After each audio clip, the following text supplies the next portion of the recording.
melakukan kehidupan ini. Hati-hati dalam berjalan, hati-hati ya, selalu ada peringatan, hati-hati. Karena setiap kegiatan apapun yang kita perbuat, kadang kita merasa biasa-biasa saja. Kadang kita merasa hidup ini ya begini saja, mengalir, bangun tidur, habis setiap saat selesai. Tetapi tidak ya. Ada pertanggungjawaban. Ada dampak dari setiap perbuatan kita. Memang hari berganti, bulan berganti. Ini minggu pertama di bulan Oktober. Kita bersyukur dan berterima kasih buat kebaikan Tuhan. Amin. Tetapi kita harus tahu, kita melihat apa yang sudah kita lakukan selama minggu berjalan, hari berjalan, ya, waktu berjalan. Apa yang kita sudah perbuat? Ini menjadi peringatan bagi kita. Saya ingin kita membaca dulu sebelum kita mendengar firman Tuhan. 2 Timotius 3 ayat 10 ya. Tentang bagaimana firman Tuhan itu fungsinya apa? Yang sudah dapat baca. Amin. Ya, Bunyi firman Tuhan. sampai 17. Terus Iman bertumbuh dalam penganiayaan dan dalam pembacaan kitab suci. Tetapi engkau telah mengikuti ajaranku, cara hidupku, pendirianku, imanku, kesabaranku, kasihku, dan ketekunanku. Engkau telah ikut menderita penganiayaan dan sengsara seperti yang telah kuderita di Antioquia dan di Ikonium dan di Listra. Semua penganiayaan itu kuderita dan Tuhan telah melepaskan aku daripadanya. Memang setiap orang yang mau hidup beribadah di dalam Kristus Yesus akan menderita aniaya, sedangkan orang jahat dan penipu akan bertambah jahat, mereka yang menyesatkan dan disesatkan. Tetapi hendaklah engkau tetap berpegang pada kebenaran yang telah engkau terima dan engkau yakini, dengan selalu mengingat orang yang telah mengajarkannya kepadamu. Ingatlah juga bahwa dari kecil engkau sudah mengenal kitab suci yang dapat memberi hikmat kepadamu dan menuntun engkau kepada keselamatan oleh iman kepada Kristus Yesus. Di situ dulu. Tadi baca 2 Timotius 3 ayat 10 ya? 10 sampai 17. Lanjut.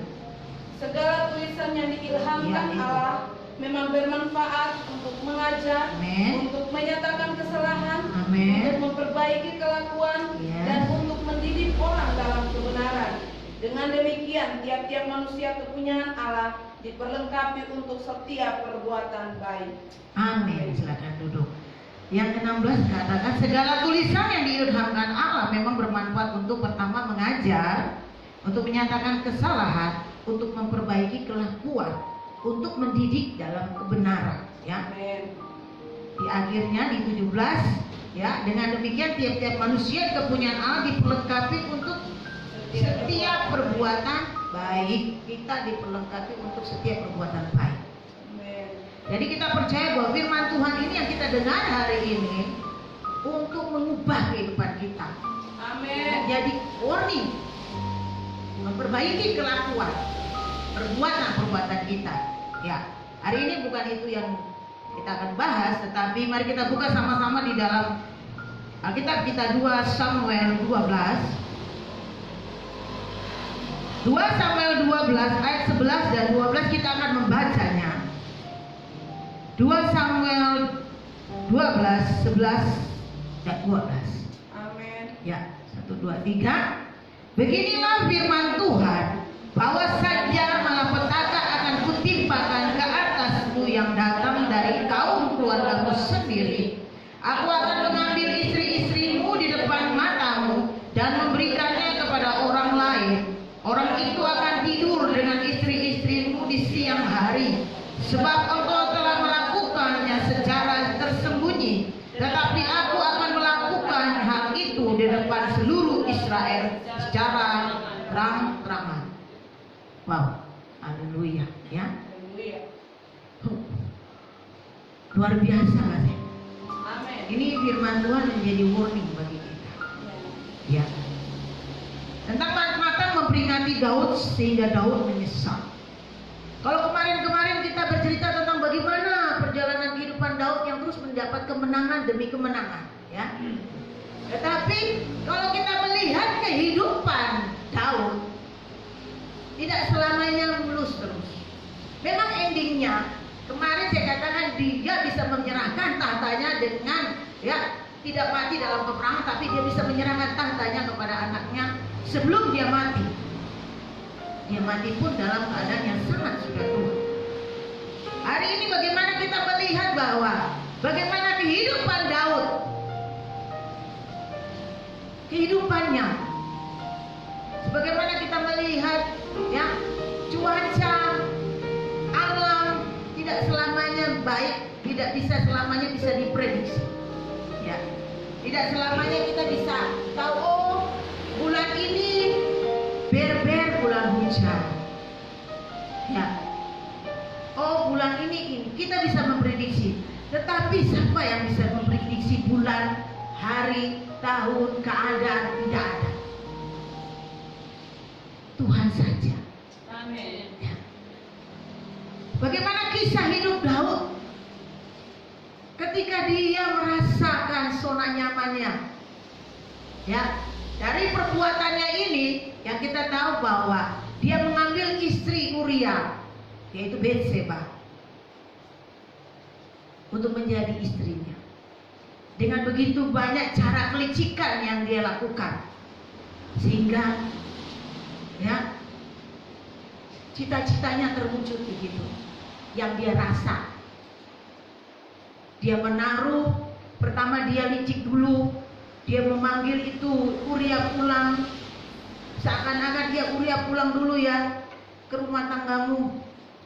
Tapi Uria adalah orang yang sangat berdedikasi, dia tidak mau pulang ke rumahnya. Dia katakan bahwa orang semua, prajurit semua sedang berperang masa saya pulang. Untuk kedua kali lagi diberikan lagi kelicikan dari Daud. Dan ketiga kali karena tidak lagi mempan, Daud mengirim Uria ke tempat peperangan yang paling depan supaya dia mati dengan pedangnya. Dan berhasil, ya, apa yang diinginkan Daud berhasil, bahwa Uria harus meninggal supaya dia akan kawin dengan Betseba. Dia kira mungkin hanya sampai di situ saja, tetapi ya, Tuhan tahu. Nathan datang. Tuhan menyuruh Nabi Nathan dan datang untuk memperingati, mengasih tahu. Tadi kita baca bahwa mendidik, memperingatkan, menegur kesalahan, ya, mendidik. Yang ini menegur kesalahan. Kalau mendidik itu belum ada dampaknya, tetapi menegur sudah terjadi. Kau salah, ya. Dan ini yang terjadi dari Daud, bahwa ketika dia melakukan kesalahan, Tuhan menyuruh Nabi Nathan datang untuk menegurnya. Di ayat yang 10 dia katakan, di 12, di 11. Beginilah firman Tuhan, bahwasanya malapetaka akan kutimpakan ke atasmu, ya, yang datang dari kaum keluargamu sendiri. Aku akan mengambil istri-istrimu di depan matamu dan memberikannya kepada orang lain. Orang itu akan tidur dengan istri-istrimu di siang hari. Hari ini kita akan membahas bagaimana ending dari kehidupan kita, akhir dari bukan akhir, tetapi dampak dari perbuatan kita. Saya tidak bicara tentang perbuatan baik, tetapi perbuatan jahat kita. Saya memberikan judul bahwa janganlah berbuat jahat. Jangan berbuat jahat. Jangan berarti tidak boleh. Jahat berarti sesuatu yang menyakiti hati orang lain, merugikan orang lain, merusak orang lain. Itu jahat. Janganlah berbuat jahat. Kenapa jangan berbuat jahat? Ya, karena kita merasa bahwa biasa-biasa saja tuh. Yang penting saya nyaman, ya sudah, terserah. Yang penting saya baik-baik saja, terserah mereka. Mau sakit, terserah. Kita akan bahas bagaimana bahwa perbuatan jahat kita bukan biasa-biasa saja, bukan main-main saja, bukan biasa, bukan tidak ada dampaknya. Ini yang tidak pernah dipikirkan oleh orang lain sebelum mereka berbuat sesuatu. Kalau kita melihat hari-hari ini keadaan alam, keadaan dunia, ya, ini hasil dari ketidakpedulian manusia, kecuekan manusia, masa bodoh manusia. Apa yang kita lakukan masa bahwa biasa-biasa saja. Ya, mau banjir, mau apa, tidak peduli. Ya. Ketika Daud melakukan perbuatan jahatnya, dia merasa bahwa ini biasa. Aku seorang raja, biasa, sesuka hati, seenak sesukanya. Tetapi harus hati-hati di sini. Ya, janganlah berbuat jahat. Mengapa jangan berbuat jahat? Kalau kita melihat, saya kasih 3 poin di sini. Jangan berbuat jahat. Mengapa jangan berbuat jahat? Pertama, Allah itu Maha Tahu. Apa saja yang kita perbuat, apa saja, jahat besar, jahat kecil, jahat sedang, ya, 1/4, 1/3, 1/5, jahatnya tetap jahat, tetap ada dampaknya. Allah tahu, Allah Maha Tahu. Dikatakan bahwa malah maka berfirmanlah Tuhan, ya. Sini dikatakan beginilah firman Tuhan, ya. Berarti Allah Maha Tahu, ya. Allah Maha Tahu. Sehingga dia datang, dia menyuruh Nabi Nathan, kasih tahu dia. Sebelumnya Nathan datang dengan bahasa-bahasa, ya, cerita-cerita. Dia datang ke Raja Daud, dia katakan gini, Daud, saya punya cerita bagus bagimu. Ada 2 orang di satu desa negeri, yang seorang kaya, yang seorang tidak kaya. Yang kaya mempunyai begitu banyak kambing domba yang bagus-bagus, gemuk-gemuk. Lalu yang satu yang miskin, dia hanya mempunyai 1 domba. Ketika ada tamu datang di orang kaya ini, dia sangat sayang untuk mengambil kambing dombanya. Dia tidak mau menyembelih domba mereka. Dia rasa sayang. Lalu dia melihat domba orang miskin ini yang cuma satu-satunya yang dirawat, dibesarkan, dikasih makan, dipelihara. Dia suruh ambil domba orang miskin ini, yang 1 biji ini. Dia suruh sembelih untuk kasih makan tamunya. Daud bilang ini jahat sekali itu orang. Dia harus dihukum. Jahat perbuatannya. Dia harus dihukum. Dia harus dikembalikan berkali-kali lipat. Ya. Lalu Nabi Nathan bilang gini, itu adalah kau. Kamu itu yang jahat. Kau istri banyak, tapi kau ambil 1 orang punya istri Uriah, ya. Daud menyesal. Tuhan mengampuni, dosa diampuni, hukuman tetap berlaku. Ya, ini yang kadang kita tidak pernah pikir-pikir. Jangan pikir hari esok, tapi harus pikir berbuat jahat. Kalau mau berbuat jahat, pikir-pikir dulu. Apa yang terjadi? Bahwa Tuhan tahu atau tidak? Ya, saya akan begini. Dia rasa, sembelih saja dia supaya tahu. Pukul aja, mau hati sakit sehingga pusing amatin dia. Allah kita Allah Maha Tahu. Dia sampai di tempat tersembunyi manapun dia tahu. Sampai kedalaman tubir laut dia tahu. Sampai berlapis-lapis apapun kita tutup apa saja kesalahan kita, dia Maha Tahu. Jangan berbuat jahat. Taubat mulai sekarang. Ketika mau lakukan segala sesuatu, pertama dia tahu. Dia tahu. Jangan kira dia buta. Jangan dia kira saya ada plafon, ada awan-awan. Dulu kita kecil begitu kan. Saya nggak ada tuh Tuhan mana, ya? Ada plafon. Kayaknya ada awan-awan. Waktu saya masih kecil begitu, ya. Asing ada. Nggak ada yang tahu. Jangan berbuat jahat. Yang kedua, ya, pembalasan datang untuk kita. Pembalasan datang untuk kita, bukan untuk orang lain, ya. Karena gini, kita berbuat jahat, kita merasa bahwa yang susah dia yang rugi, ya. Saya berbuat jahat sama dia, saya lakukan apapun, ya. Dia sakit, dia kan yang sakit, ya, bukan saya. Peduli amat, ya. Sakit-sakitnya Ose, bukan beta, ya. Karena pembalasan datang ke kita, ya. Jangan kira kata kita berbuat jahat Tuhan tidak balas. Bahwasanya malapetaka akan kutimpakan ke atasmu. Siapa? Mu, itu kita. Mu, yang berbuat jahat itu dia dapat malapetaka. Ini diberitakan bahwa malapetaka akan menimpa Daud. Mu, kutimpakan atasmu yang datang kau, ya. Malapetaka akan kutimpakan ke atasmu yang datang dari kaum keluargamu sendiri. Lu gak enak sekali, ya. Tidak enak, saudara. Jangan berbuat jahat. Mengapa jangan berbuat jahat?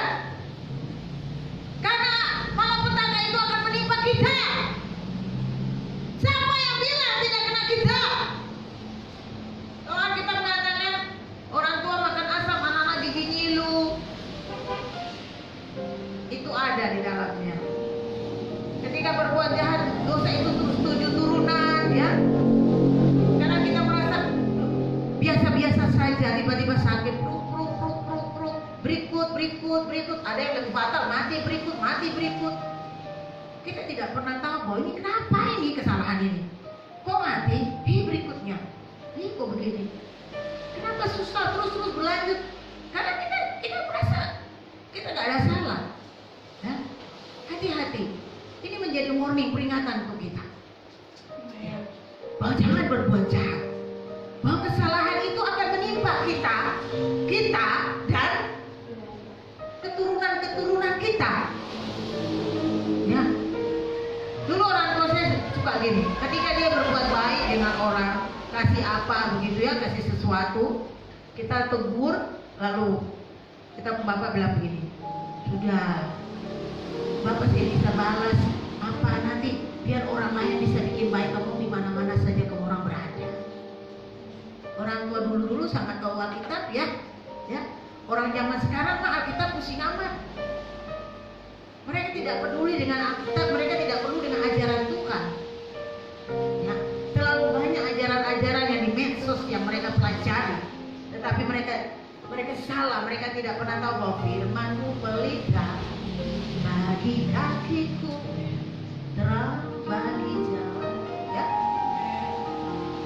firman Tuhan tadi itu sangat memperingatkan kita supaya kita berjalan berhati-hati, jangan sesuka hati kita. Ya, apa yang kita lakukan kemarin akan terjadi hari ini dan seterusnya. Betapa naifnya hidup kita ketika kita masak penuh dengan kehidupan kita, lalu yang menimpa kita yaitu semua orang-orang yang kita cintai. Betapa jahatnya kita. Jangan hidup sesuka hati. Wah, sudahlah, mau apa ke apa, terserah. Kita kan masuk penjara duduk manis. Wah, enak diusir dengan anak beta. Ya. Lalu yang lain, keluarga kita di sini dituntut. Ini Tuhan yang berkata, Allah yang berkata, ya, bahwasanya hukuman itu akan kujatuhkan kepadamu dan kepada anak-anakmu, istrimu. Ya. Jadi jangan kira bahwa tidak ada pembalasan. kita hidupkan di dalam kasih karunia. Hidup di dalam kasih karunia. Halo. Kita lihat hidup kasih karunia sekarang. Ya. Bagaimana zona alam ini, zona dunia ini. Firman Tuhan itu ya dan amin. Firman Tuhan dulu, sekarang, dan selama-lamanya tetap amin. Tadi pujian mengatakan bahwa jangan berbuat jahat, ya. Janganlah berbuat jahat. Mengapa? Tetapi tadi dikatakan ada pembalasan untuk kita. Yang ketiga, saya kasih ya, penghukuman Tuhan itu nyata. 12 dikatakan, sebab engkau telah melakukan secara tersembunyi, tetapi aku akan melakukan hal itu di depan seluruh Israel. Secara apa?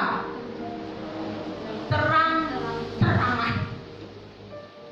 Wow, memaluin amat ya. Malu-malukan. Kalau kita melakukan satu pelanggaran yang kita sembunyi-sembunyi dan tidak minta ampun, Tuhan akan buka di muka umum.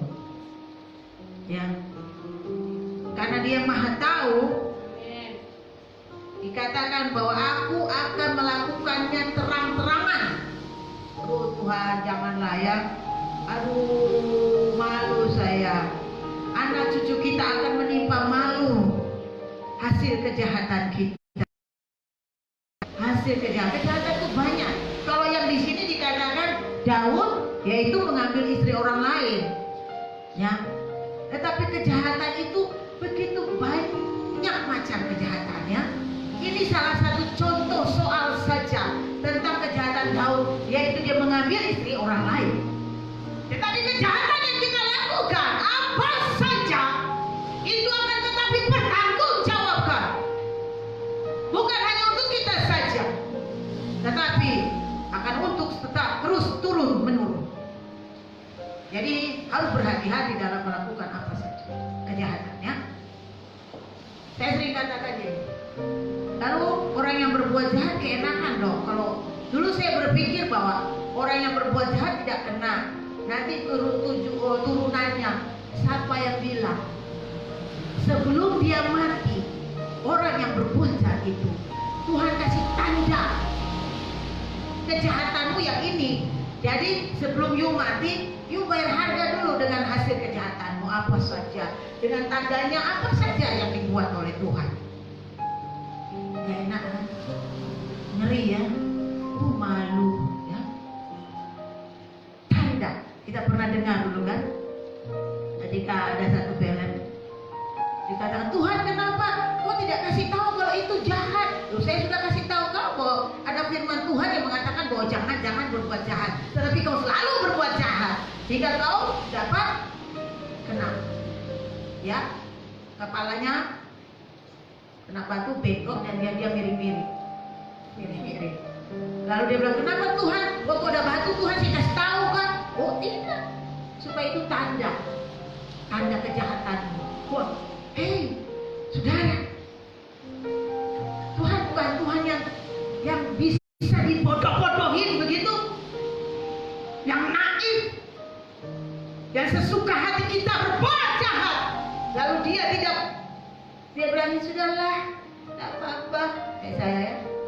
Ya sudah, nanti Tuhan yang malah kami saja, biar dimaki orang, dibuat jahat. Saya bilang sudah, karena kan saya manusia, tapi Tuhan. Ya. Kita manusia kita serahkan kepada Tuhan, tapi Tuhan serahkan pada siapa? Dia yang hukum. Ya. Jadi apapun yang kita berbuat mulai sekarang, berhati-hati. Mikir dulu, baru berbuat. Pikir banyak-banyak, baru berbuat. Apakah yang aku lakukan ini dia nanti orang marah atau tidak, menyakiti hatinya atau tidak, ya, dia tersinggung atau tidak, ya, saya buat ini nanti bagaimana? Karena apa saudara? Bukan 7 turunan yang kena. Enak-enak sekali orang lain berbuat, lalu anak cucu mau kena begitu saja sih. Anak cucu nanti pasti dapat, tapi yang berbuat itu nyata. Sebelum mati tutup mata dapat dulu kamu, ya. bayar harga perbuatanmu. Apa yang sakitnya? Ya itu tandanya kau sapa, ya. Jadi hidup ini bukan sesuka hati kita, ya. Jangan kita bicara yang baik-baik melulu, tetapi terlalu banyak perbuatan jahat. Baik sedikit, perbuatan jahat terlalu banyak yang diperbuat oleh manusia. Yang berbuat baik sedikit, 1:1000 kapan? Oleh sebab itu mari kita yang tahu kebenaran ini, kita berlomba-lomba untuk berbuat baik. Kita tidak seperti yang lain. Mari kita berbuat yang lain, yaitu berlomba-lomba berbuat baik. Bukan berlomba-lomba berbuat jahat. Yang buat jahat terlalu banyak. Tidak usah kita sama seperti mereka. Amin. Mereka belum dengar firman, apa? Ya. Kita yang sudah dengar firman ini, mari kita terus berbuat baik. Jangan balas kejahatan dengan kejahatan. Nah, kita bilang, malah disuruh balas kejahatan dengan kebaikan. Loh? Bukan harus jahat, kita jahat lagi. Nggak model itu. Bukan tipe kita. Sekarang ini balas kejahatan dengan kebaikan. Lalu tidak usah lagi buat jahat. Jangan lagi menyakiti. Jangan lagi membuat sakit orang. Jangan lagi berbuat jahat, ya, merugikan orang lain. Hidup harus berkenan di hadapan Allah. Kita adalah pengikut Kristus. Apa yang Yesus buat kita ini, dan selamanya dia selalu berbuat baik. Kalau orang yang pengikut Kristus, dia tidak pernah melakukan apa yang Yesus lakukan, yaitu berbuat baik, dia bukan pengikut Kristus. Jadi dia pengikut siapa berarti? Ya? Dia pengikut siapa kalau dia tidak berbuat baik? Jangan lagi KTP-nya Kristen, kosong. Karena hidupnya berbuat jahat. Karena Kristus, agama Kristen berarti Kristus, pengikut Kristus. Berarti kita harus melakukan kebaikan. Ya, jangan pernah hidup kita dingin, ya. Jadi janganlah berbuat jahat. Pertama, tadi katakan mengapa jangan berbuat jahat? Allah Maha Tahu. Kedua, ya, pembalasan Tuhan untuk kita. Itu bukan orang lain. Bukan, ingat itu, garis bawahi. Pembalasan itu bukan untuk orang lain, untuk kita. Jangan kita, sudah, biar kita bikin ini saja. Ya, hei, sampai 1, 2, 3 kan kena per kita sendiri. Ya, yang ketiga, hukuman Tuhan itu nyata. Siapa yang nggak bilang nggak ada hukuman? Dunia aja punya hukuman, apalagi yang punya langit bumi. Hakim yang adil ini. Hakim di dunia diciptakan karena ada Tuhan yang hakim. Ya, di dunia ada hakim, apalagi dia hakim. Dia yang menciptakan isi bumi ini. Jadi jangan coba-coba berbuat jahat. Berbuat jahat dari kemarin saudara. Ya, minta ampun. Mulai sekarang kita buka lembaran baru. Amin. Buka lembaran baru, yaitu Berbuat baik. hidupku harus terus buat baik. Amin. Ya, menyenangkan terus orang lain. Tidak lagi sesuka hati. Ya, tidak lagi. Ya. Belajar untuk berlomba-lomba untuk tetap berbuat baik kepada siapapun. Suami kepada istri, istri kepada suami, anak kepada orang tua, sama teman-teman, sama tetangga, sama rekan, siapa saja, kita harus berbuat baik. Tidak ada lagi kita harus berbuat jahat. Ya, cukuplah. Jangan lagi Tuhan tetap menulis hukuman demi hukuman untuk bumi ini, hukuman demi hukuman untuk manusia, hukuman demi hukuman demi untuk provinsi ini. Karena perbuatan jahat yang terjadi. Ya. Siapa yang bilang di dunia ini kebetulan? Tidak ada yang kebetulan. Segala sesuatu itu karena ada dampak dan akibat. Ya, kita belajar di sekolah ada, ya,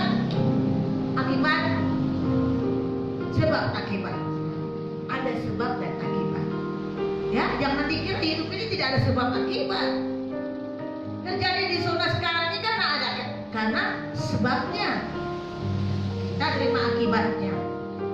Kita cuma minta kemurahan Tuhan. Dosa diampuni, tetapi hukuman itu tetap berjalan.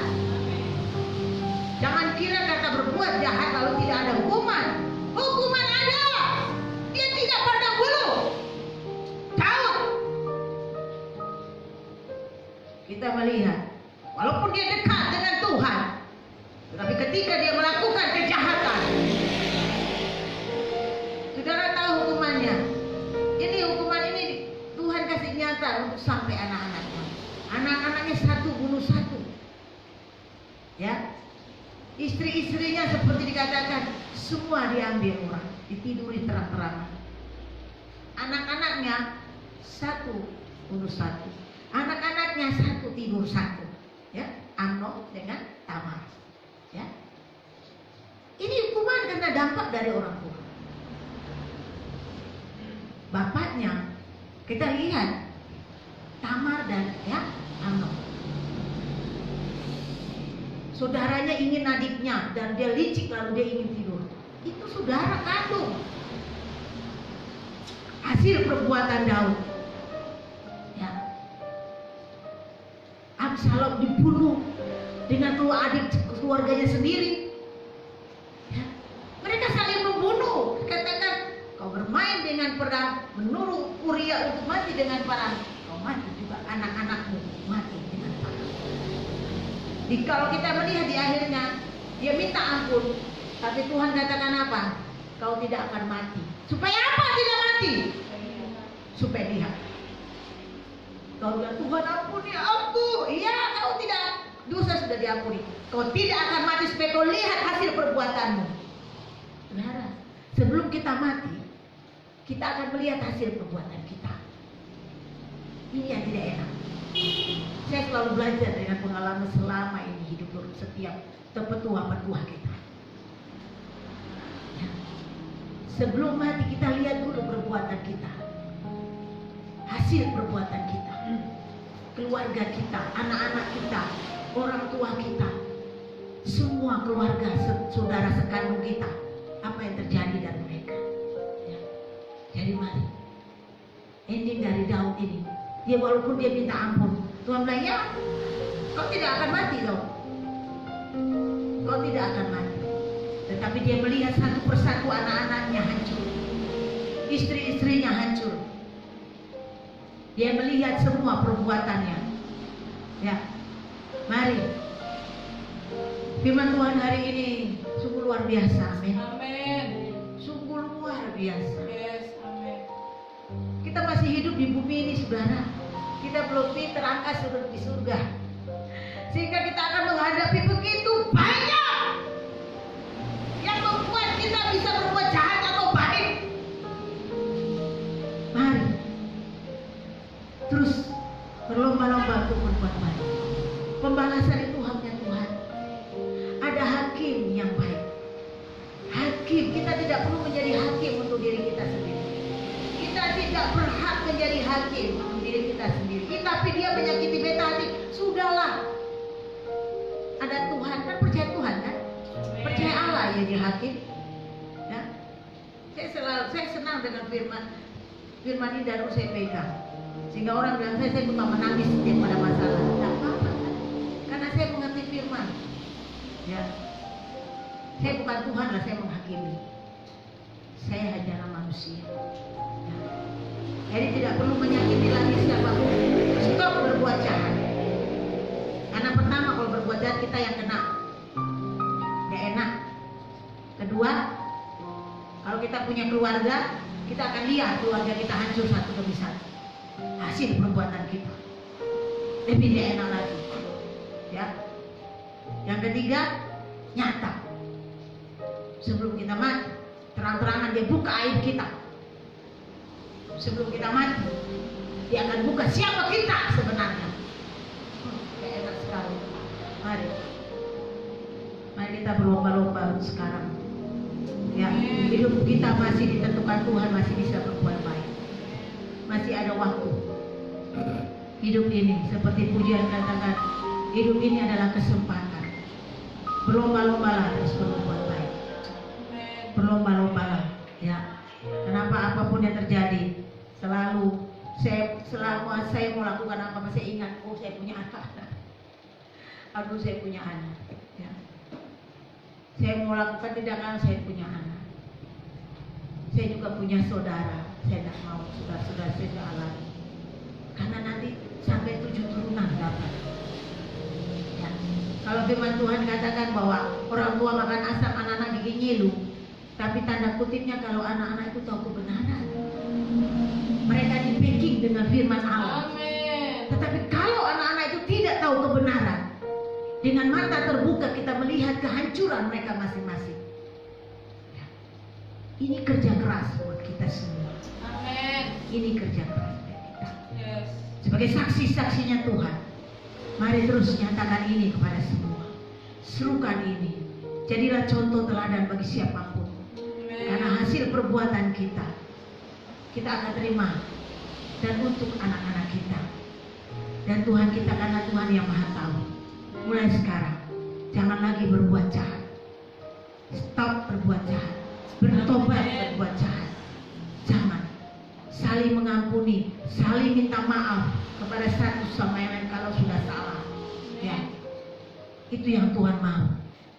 Hingga kehidupan kita, ya, terus menjadi firman yang terbuka, menjadi saksi-saksi Kristus di mana saja kita berada. Orang bisa melihat siapa Yesus, bukan mereka melihat. Memang Tuhan, mereka hari ini kita tidak melihat Yesus, saudara, ya. Tetapi mereka melihat Yesus di dalam diri kita. Perbuatan baik itu. Karena Tuhan kita bukan berbuat jahat, Tuhan kita berbuat baik, sehingga semua mereka akan tahu bahwa Yesus yang kita sembah itulah di dalam diri kita. Amin. Saya percaya kita semua diberkati oleh firman Tuhan. Amin. Firman Tuhan sampai sini. Saya mengundang semua singir maju.